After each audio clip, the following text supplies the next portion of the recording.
Top quality और consistent performance के लिए सिर्फ सिल्वर पंप्स एंड मोटर्स, नाम याद रखना। કાર્ડ સંભાળ્યું તેને આજે 3 વર્ષ પૂર્ણ થઈ ચૂક્યા છે અને આ 3 વર્ષની અંદર મુખ્યમંત્રી અને રાજ્ય સરકાર દ્વારા અનેક મહત્વપૂર્ણ નિર્ણયો પણ લેવામાં આવ્યા છે અને તેની સાથે જ લોકો માટે, લોકોની ખુશાલી માટે અને પ્રજા માટે ખાસ તેમનું ધ્યાન રાખવામાં આવ્યું છે અને તેમને જે જરૂરિયાત હોય એ તમામ સવલતો પૂરી પાડવામાં રાજ્ય સરકાર હંમેશા કટિબદ્ધ રહી છે અને એટલા જ માટે આજે ડૉક્ટર ઋષિકેશ પટેલ રાજ્ય સરકારના પ્રવક્તા મંત્રી આપણી સાથે જોડાયા છે। તેમની સાથે ખાસ વાતચીત કરીશું। ઋષિકેશભાઈ, સૌથી પહેલા તો ન્યૂઝ કેપિટલમાં આપનું ખૂબ સ્વાગત છે। ઋષિકેશભાઈ, મારો સૌથી પહેલો સવાલ એ છે કે સર્વજન સુખાય સર્વજન હિતાયના મંત્ર સાથે રાજ્ય સરકાર સતત આગળ વધી રહી છે, ત્યારે 3 વર્ષમાં સ્વાસ્થ્ય ક્ષેત્રે ગુજરાત કેટલું આગળ વધ્યું છે? ગુજરાતના 3 વર્ષ પૂરા થાય છે આદરણીય ભૂપેન્દ્રભાઈ પટેલની સરકારને, પરંતુ વર્ષોથી લોકોએ, ગુજરાતની જનતાએ ભારતીય જનતા પાર્ટી ઉપર વિશ્વાસ મૂક્યો છે। 2001થી ગણીએ તો આજે 24 વર્ષ પૂરા થઈ રહ્યા છે।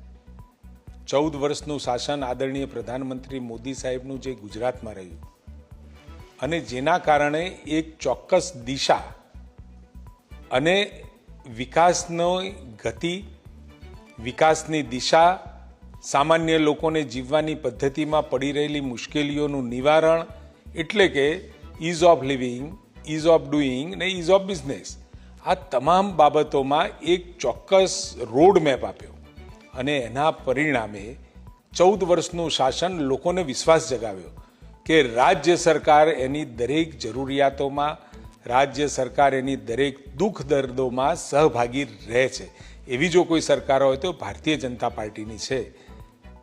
આજે દેશને પણ એક એવું નેતૃત્વ મળ્યું છે, દુનિયાને પણ એક એવું નેતૃત્વ મળ્યું છે કે ગુજરાતને દિશા દર્શન આપી આજે ભારતના પ્રધાનમંત્રી તરીકે જ્યારે બિરાજમાન છે, એટલે આપણને ગર્વ થાય કે જે દિશામાં આજે ભારત 2047ના વિઝન સાથે 100 વર્ષની આઝાદીના 47માં પૂરા થતા હોય, 100 વર્ષમાં ભારતને વિકાસશીલ રાષ્ટ્રમાં નહીં પરંતુ વિકસિત રાષ્ટ્રમાં પરિવર્તિત કરવાના વિઝન સાથે પ્રધાનમંત્રી મોદી સાહેબ ચાલી રહ્યા હોય, ત્યારે ભૂપેન્દ્રભાઈની સરકાર પણ પોલિસી ડ્રીવન સ્ટેટ હતું, પરંતુ નવી પોલિસીઓના ઉમેરા સાથે, આખા હોલિસ્ટિક એપ્રોચ સાથે, એક સર્વાંગી વિકાસનું રોલ મોડલ અને સાથે સામાન્ય પ્રજા, સામાન્ય જનતા સાથે એના દુઃખ દર્દોમાં સામેલ રહેવાનું પણ આજે કામ કરી રહી છે અને એ સતત પ્રજાએ મૂકેલો વિશ્વાસ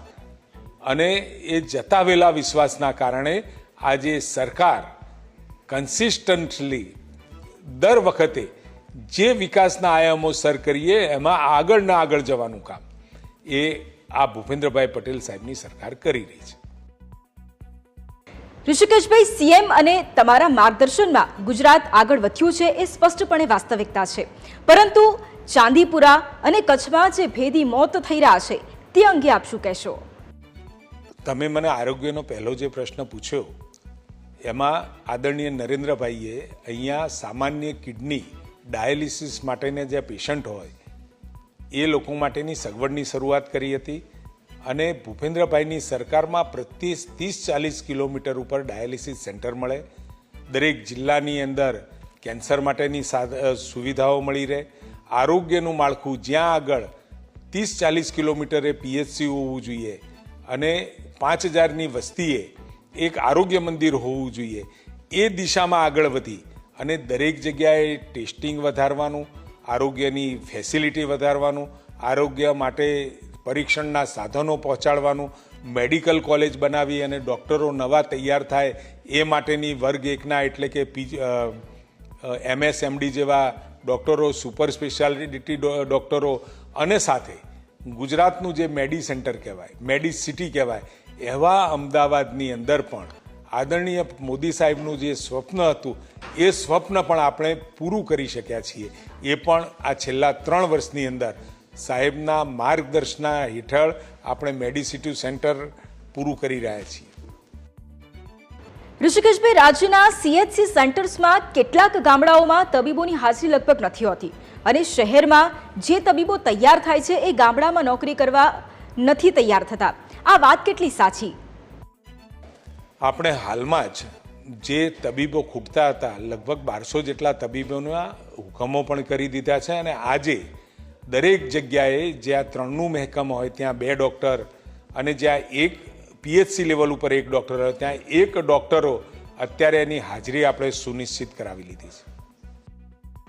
ઋષિકેશભાઈ, કેન્દ્ર સરકારે આયુષ્યમાન કાર્ડમાં 70 વર્ષથી ઉપરના વૃદ્ધોને પણ સામેલ કર્યા છે. આ નિર્ણયને તમે ખાસ કઈ રીતે જુઓ છો? સ્વાભાવિક છે કે રાજ્યનું સ્વાસ્થ્ય એ લોકો સાથે સંકળાયેલું હોય.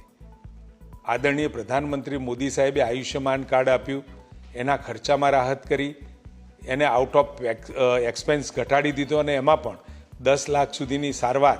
અને ગુજરાતની અંદર તો લગભગ 2 કરોડ અને 80 લાખ જેવી સંખ્યા આયુષ્યમાન કાર્ડ સાથે સંકળાયેલો હોય. ખૂબ મોટા બજેટ સાથે એ લોકોની સેવા કરી રહી હોય, પરંતુ લોકોએ પણ, પ્રજાજને પણ પોતાની લાઈફસ્ટાઈલમાં ચેન્જીસ કરવાની પણ જરૂર છે. તો આ હતા રાજ્ય સરકારના પ્રવક્તા મંત્રી ડોક્ટર ઋષિકેશભાઈ પટેલ કે જેમણે ન્યૂઝ કેપિટલ સાથે ખાસ વાતચીત કરી છે અને આગામી સમયમાં જે કાર્યો પ્રજા માટે કરવાના છે તેના વિશે પણ જણાવ્યું છે. તેમના ગોલ્સ વિશે પણ તેમણે ખાસ અહીંયા જણાવ્યું છે અને રાજ્ય સરકાર પ્રજા માટે કેટલી કટિબદ્ધ છે તેના વિશે પણ તેમણે જણાવ્યું છે.